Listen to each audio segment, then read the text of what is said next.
जय माता दी मित्रों, आज हम चर्चा करने वाले हैं एक ऐसी घटना, ऐसे गोचर के बारे में, ऐसे राशि परिवर्तन के बारे में जो 18 साल बाद लगभग होने जा रही है। यानी 30 अक्टूबर 2023 में राहु का राशि परिवर्तन हो रहा है। यानी राहु मेष राशि से मीन राशि में यानी उल्टी गति में जाकर मीन राशि में गोचर करने वाले हैं। वहीं पर अगर देखा जाए तो राहु का जब गोचर होगा तो केतु का गोचर भी कन्या राशि में होगा।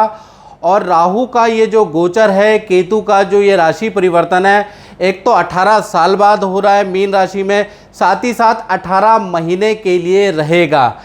यानी कि देखा जाए तो 30 अक्टूबर 2023 से लेकर और 30 मई 2025 तक राहु देव मीन राशि में रहने वाले हैं और वहीं पर केतु देव कन्या राशि में रहने वाले हैं।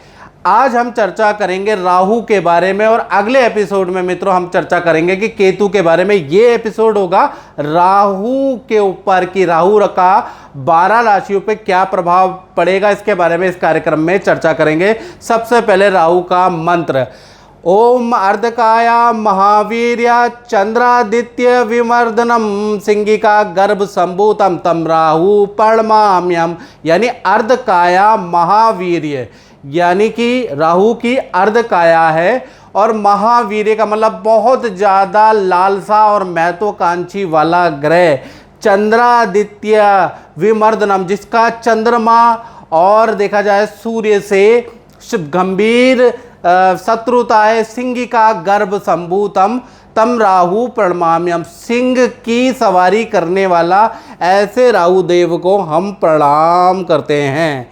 चलिए, सबसे पहले राहु देव कौन है, और ज़्यादातर दर्शकों को जो ज्योतिष के अंदर इंटरेस्ट रखते हैं उन्हें मालूम है, लेकिन फिर भी मैं थोड़ा सा अपनी ओर से पौराणिक महत्व भी आपको बताने जा रहा हूँ और वैज्ञानिक महत्व भी बताने जा रहा हूँ। पहले हम ये जानते हैं कि राहु है क्या, कौन है। तो पौराणिक कथा के अनुसार जब समुद्र मंथन के दौरान स्वर भानु एक दैत्य था जिसने अमृत का कलश या अमृत का पान पी के वो अमर हो गया, तब भगवान विष्णु ने अपने चक्र से उसके 2 भाग कर दिए। यानी कि जो विष्णु भगवान का चक्र था उसके गले से उसको काट दिया, तो ऊपर का हिस्सा या राहु कहलाया और नीचे का हिस्सा जो है, जो धड़ है, वो केतु कहलाया। और ये राहु और केतु के नाम से आगे प्रसिद्ध हो गए। वैसे इस राक्षस का नाम स्वरभानु था। अब वैज्ञानिक महत्व के बारे में मित्रों जानते हैं तो देखिएगा कि ये सूर्य है और सूर्य की परिक्रमा पृथ्वी करती है। मान लीजिए सूर्य है, सूर्य की परिक्रमा पृथ्वी करती है और पृथ्वी की परिक्रमा कौन करता है? चंद्रमा। तो जब जो पृथ्वी की जो कक्षा है और चंद्रमा की कक्षा देखा जाए, जब ये आपस में 2 भागों में ऊपर और नीचे काटती है, यानी कि 2 अक्षांश में काटती है, जो चित्र में दिख रहा है, और उसको नॉर्थ नोड और साउथ नोड कहा जाता है। यानी नॉर्थ नोड और साउथ नोड कहा जाता है और इसको टोटल इस घटना को लूनर नोड कहा जाता है। वहीं पर आपको ऊपर की तरफ केतु महाराज मिल जाएंगे, नीचे की तरफ आपको राहु महाराज मिल जाएंगे, जो कि पृथ्वी की कक्षा और देखा जाए चंद्रमा की कक्षा को 2 भागों में 2 बिंदुओं पे काटता है। आपको चित्र में समझ में आ जाएगा मैं क्या कहना चाहता हूँ। यहीं पर है राहु और केतु, याद रखिएगा। अब राहु और केतु को आपने जान लिया क्या है, कैसे दिखते हैं। वैसे तो दिखाई देते नहीं, छाया ग्रह हैं, लेकिन उसका अनुमानित वैज्ञानिक दृष्टिकोण हमने देख लिया, पौराणिक महत्व देख लिया। अब राहु केतु के कुछ रोचक तथ्य मैं बताने जा रहा हूं जो कि आपको बड़ा हैरान करने वाला है। पहला मित्रों, राहु केतु की कोई अपनी राशि नहीं है। यानी कि अभी तक, यानी कि इस वीडियो 2023 तक और जब से राहु केतु का सर कटा है तब से अभी तक विद्वानों के बहुत अलग अलग मत है। मतलब राहु केतु में जितना कन्फ्यूजन है ना मित्रों, उतना कन्फ्यूजन किसी में नहीं है। कोई ये मानता है कि मिथुन राशि राहु की उच्च राशि होती है, कोई मानता है कि धनु राशि राहु की उच्च राशि होती है। इसी प्रकार से केतु में अलग अलग कन्फ्यूजन है, कौन मित्र है कौन शत्रु है, लोग अलग अलग तरीके से अलग अलग विद्वान डिस्क्राइब करते हैं, बिल्कुल कन्फ्यूजन है इसमें। साथ ही साथ सबसे बड़ी इंटरेस्टिंग बात मैं आपको बताऊं, राहु केतु एक ही शरीर से उत्पन्न हुए हैं। यानी कि एक आत्मा दो जान है, लेकिन उसके बाद भी देखा जाए दोनों में भी आपस में शत्रुता है। यानी जब देवता का दर्जा दोनों को मिल गया, राहु को और केतु का, तो एक दूसरे से भी चिढ़ने लगे और एक दूसरे से भी शत्रुता इन्होंने कर ली, जैसे भाई भाई आपस में लड़ते हैं। इसी तरह से देखा जाए तो दूसरा इंटरेस्टिंग पॉइंट क्या है, राहु जिसकी कुंडली में प्रबल होता है ना, वो बहुत बड़ा कॉपी कैट होता है। अब कॉपी कैट का मतलब कि ऐसे व्यक्ति के अंदर चालाकी और देखिए चालाकी जन्मजात होती है। ऐसे लोग बहुत चालाकी करते हैं, बुद्धि से बहुत तेज होते हैं, साथ ही साथ किसी चीज़ की कॉपी करने में जैसे कहते हैं ना, जूते की कॉपी बना ली, सॉफ्टवेयर की कॉपी बना ली, उसकी नकल बना ली, कॉपी करने में बड़े एक्सपर्ट होते हैं, ओरिजिनल को भी मात देते हैं। जिनका राहु अच्छा होता है, याद रखिएगा स्टूडेंट, जिनका भी राहु अच्छा होता है तो कहीं ना कहीं केंद्र त्रिकोण में बैठा है, शनि की राशि, बुध की राशि, शुक्र की राशि में बैठा है, तो मान के चलिए ऐसे लोग कॉपी कैट बड़ी जल्दी कर लेते हैं। किसी की लाइफस्टाइल को फॉलो करना, कोई टेक्नोलॉजी की कॉपी करना बहुत अच्छा कर लेते हैं और सक्सेसफुल हो जाते हैं। साथ ही साथ केतु के बारे में बात करें तो केतु जो ग्रह है वो इंट्यूशन वाला होता है। यानी केतु जिसका भी स्ट्रांग होता है, और केतु किन राशियों में स्ट्रांग होता है ये बड़ा कंफ्यूजन है। केतु अधिकतर मित्रों जो राशियां हैं बुध की, गुरु की, शुक्र की राशियों के अंदर स्ट्रांग होता है। याद रखिएगा, बुध की राशि, गुरु की राशि, शुक्र की राशि में स्ट्रांग माना जाता है केतु को। तो यहाँ पर केतु अगर होंगे तो आपकी कुंडली में और केंद्र त्रिकोण में होंगे तो केतु आपका अच्छा है, आपके अंदर इंट्यूशन पावर हो जाएगी। यानी आपको एक अनुभव पता चलेगा कि आगे क्या होने वाला है, 10 साल बाद टेक्नोलॉजी कहाँ जाएगी, आपको बुरे और अच्छे की इंट्यूशन आने लगेगी, आपके अंदर इंट्यूटिव पावर आ जाएगी, जिसके कारण आप जो हैं अपने भविष्य को अच्छा बना सकते हैं। तो राहु और केतु दोनों अगर अच्छे हो जाते हैं तो कहीं ना कहीं एक में चालाकी बहुत अच्छी मिलती है और एक में इंट्यूटिव पावर ज़्यादा मिलती है। साथ ही साथ एक और इंटरेस्टिंग पॉइंट बताता हूँ, राहु केतु हमेशा वक्री होते हैं, यानी कि हमेशा उल्टे ही चलते हैं, लेकिन इनकी दृष्टि सीधी होती है। याद रखिएगा, इनकी जो दृष्टि होती है कुछ विद्वानों के अनुसार 5वीं, 7वीं और 9वीं दृष्टि होती है। याद रखिएगा, और विज्ञानों को मतलब विद्वानों के अलग अलग मत भी हैं राहु को लेकर। कोई 5वीं, 9वीं और 7वीं दृष्टि मानता है, कोई कहता है कि इनकी जब कोई राशि ही नहीं है तो इनकी दृष्टि का कोई महत्व नहीं है, लेकिन मैंने खुद अनुभव में देखा कि इनकी दृष्टि का महत्व होता है।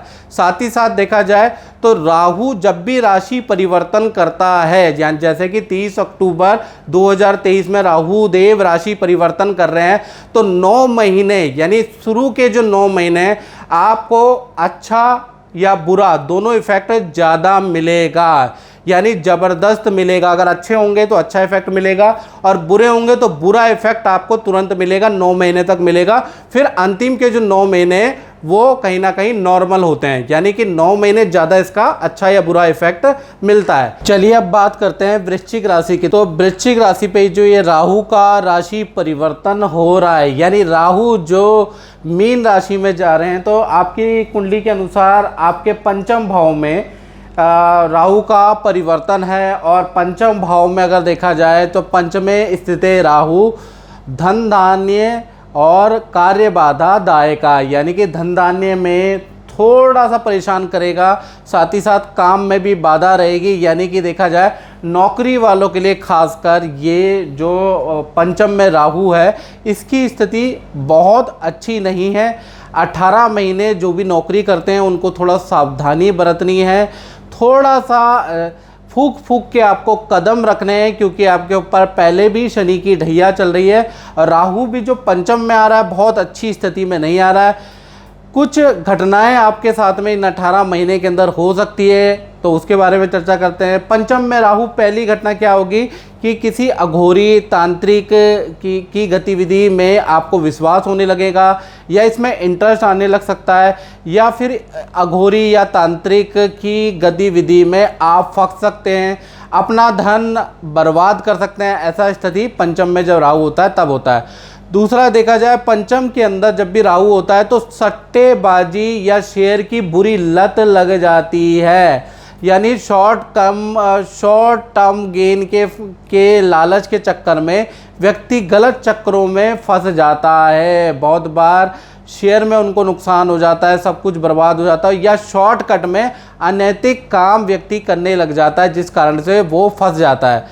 तीसरी घटना के बारे में बात करें तो पंचम में जो राहु होता है वो देखा जाए तो कहीं ना कहीं नौकरी में स्थिरता नहीं रहती है, नौकरी लगती है, छूटती है। नौकरी के अंदर देखा जाए स्थिति 18 महीने बहुत अच्छी नहीं है, यानी 30 अक्टूबर 2023 से लेकर 30 मई 2025 तक नौकरी की स्थिति बहुत अच्छी नहीं है। आप नौकरी में कोई गलत फैसला मत लीजिएगा, अचानक ईगो में रहकर नौकरी मत छोड़िएगा, थोड़ा सा सह लीजिएगा, नहीं तो आपको अपने निर्णय के कारण नौकरी में बड़ी परेशानी का सामना करना पड़ सकता है। साथ ही साथ चौथी घटना के बारे में बात करें तो राहु देखा जाए वो विद्या में विद्यार्थियों का मन भटका सकता है, यानी कि राहु विद्या के लिए बहुत अच्छा नहीं है।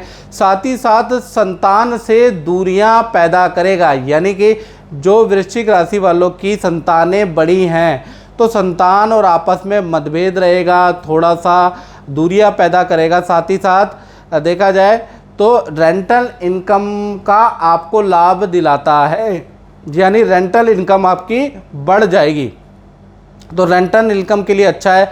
साथ ही साथ देखा जाए तो पांचवी घटना क्या कहेगा, नशे की बुरी आदत आपको लग सकती है, यानी कि बुरे नशे की लत आपको इन 18 महीने के अंदर रह सकती है।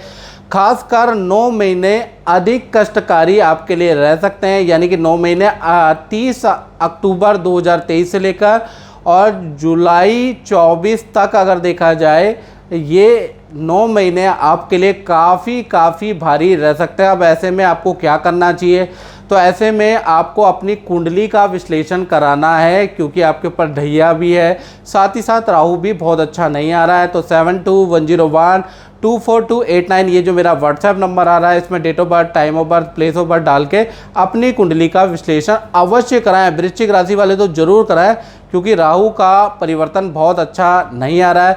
साथ ही साथ एक उपाय और कर सकते हैं, ये कॉमन उपाय है, आप 7 मुखी रुद्राक्ष भी गले में धारण करेंगे तो शनि की राहु का जो अच्छा फल नहीं आ रहा है या जो अशुभ फल है उसमें थोड़ी कमी हो जाएगी, लेकिन आपको कुंडली तो दिखानी ही पड़ेगी।